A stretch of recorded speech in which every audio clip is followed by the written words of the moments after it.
কল্পনা করুন এটি ২০৪০ সাল। আপনি সকালে ঘুম থেকে ওঠার আগে আপনার দরজার স্মার্ট লকটি একা একাই খুলে গেল, কারণ বেইজিংয়ের একটি সেন্ট্রাল সার্ভার হিসাব করে দেখেছে আজ আপনার শরীরে ভিটামিন ডি এর ঘাটতি আছে এবং আপনাকে এখনই রোদে যেতে হবে। আপনি আজ কার সাথে দেখা করবেন, ব্যাংকে কত টাকা রাখবেন, এমনকি সরকারের বিরুদ্ধে কোনো চিন্তা করেছেন কিনা, তাও প্রতি সেকেন্ডে ট্র্যাক করছে এক অদৃশ্য পরাশক্তি। না, এটা কোনো কল্পবিজ্ঞান নয়। আজ থেকে ঠিক 14 বছর পর চীন তাদের গোপন প্রজেক্ট ড্রাগন আই এবং সোশ্যাল ক্রেডিট 2.0 এর মাধ্যমে পৃথিবীর প্রতিটি মানুষের স্বাধীনতাকে নিঃশব্দে বন্দী করতে যাচ্ছে। কিন্তু কিভাবে? যে আমেরিকা পুরো বিশ্বকে শাসন করে এসেছে, তারা কেন 2040 সালে এসে চীনের এই এআই টেকনোলজির সামনে হাঁটু গেড়ে বসে পড়বে? আজ আমরা প্রবেশ করতে যাচ্ছি 2040 সালে সেই ভয়ঙ্কর টাইমলাইনে, যেখানে লুকিয়ে আছে মানবজাতির ইতিহাসের সবচেয়ে বড় ডিজিটাল দাসত্বের গল্প। বন্ধুরা, 2040 সালের এই ডিজিটাল সাম্রাজ্যবাদের প্রথম হাতিয়ারটির নাম হচ্ছে প্রজেক্ট ড্রাগন আই। আজ আমরা যখন রাস্তায় বের হই, আমরা ভাবি আমাদের দেখার কেউ নেই, কিন্তু 2040 সালের চীনে আকাশের দিকে তাকালে আপনি দেখতে পাবেন এক অদ্ভুত কৃত্রিম মেঘ, যা আসলে কোনো মেঘ নয়, বরং কোটি কোটি ন্যানো ড্রোন বা অতি ক্ষুদ্র ড্রোনের এক বিশাল ঝাঁক।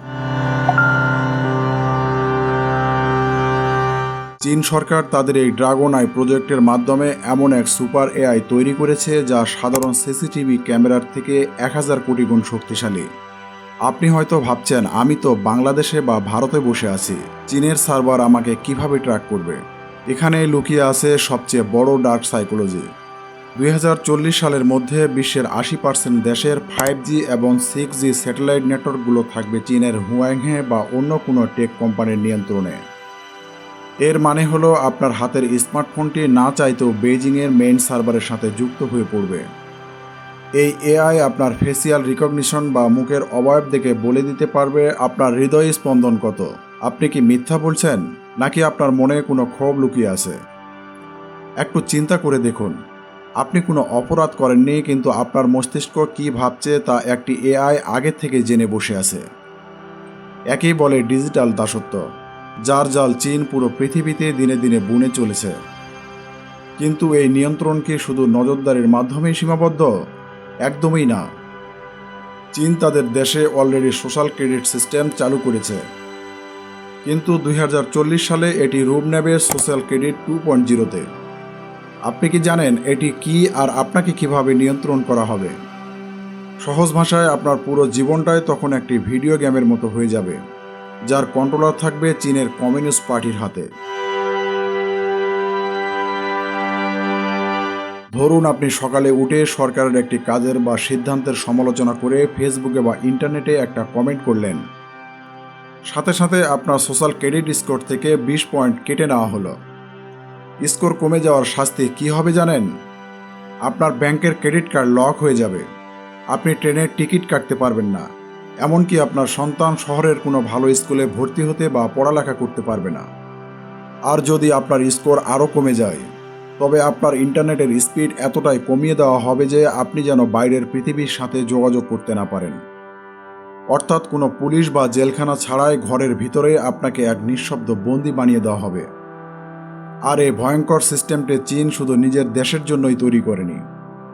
আফ্রিকার ঋণে জর্জরিত দেশগুলো এবং এশিয়ার উন্নয়নশীল দেশগুলোকে এই এআই প্রযুক্তির চড়া দামে বা ঋণের মাধ্যমে উপহার দিচ্ছে চীন, যাতে সেই সব দেশের সরকারও তাদের জনগণকে একইভাবে পুতুলের মতো নাচাতে পারে।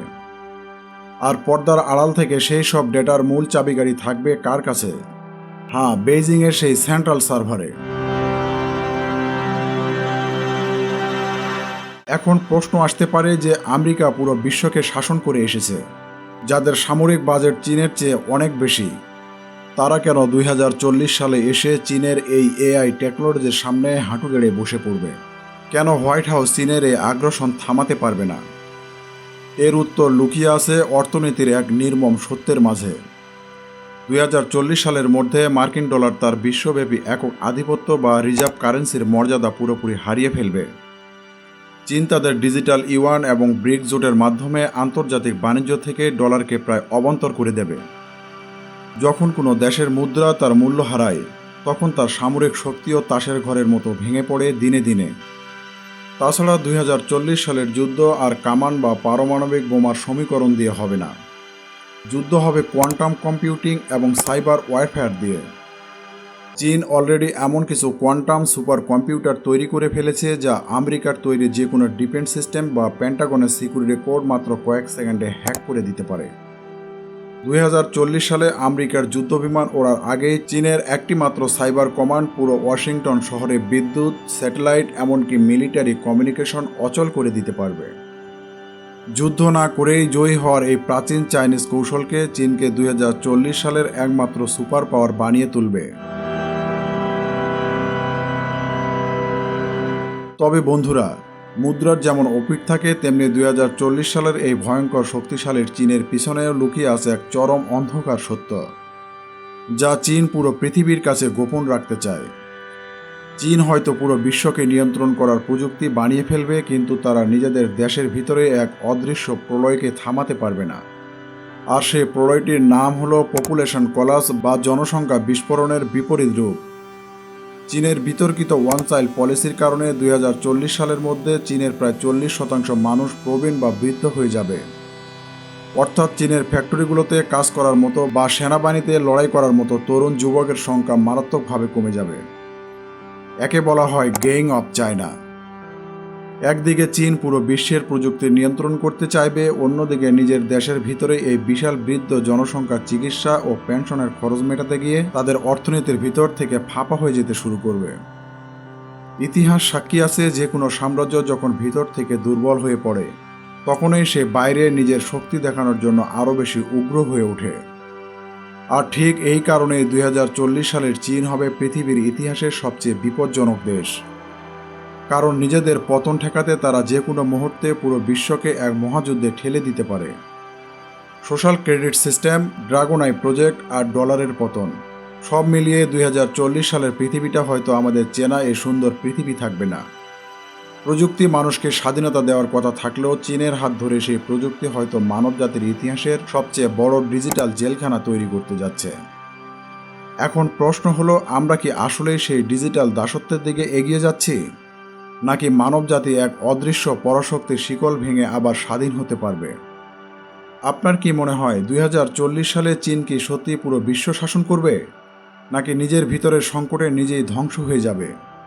আপনার মূল্যবান মতামত অবশ্যই কমেন্ট বক্সে জানাবেন।